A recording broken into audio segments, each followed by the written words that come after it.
Галина Олеткина оператором в почтовых отделениях работает третий год. Будучи почтальоном, она обслуживала почти весь Сайсарский округ.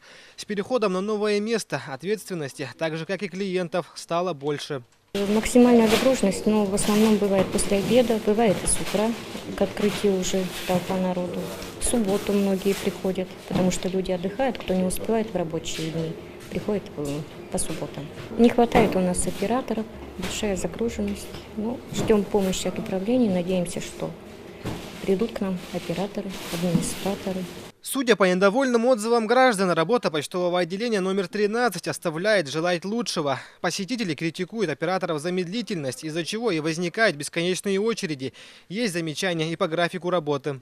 Во многом длинные очереди в участковых почтовых отделениях можно объяснить еще и тем, что зачастую клиентов обслуживает всего один оператор и отсутствует электронная очередь.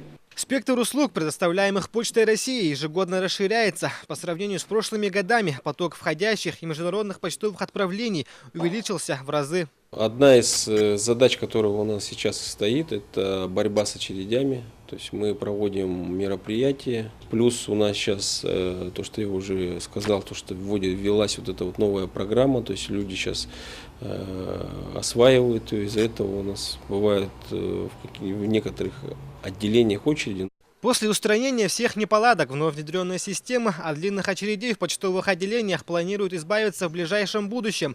Работа в этом направлении уже ведется. Операторы надеются, что после этого критика в их адрес станет меньше.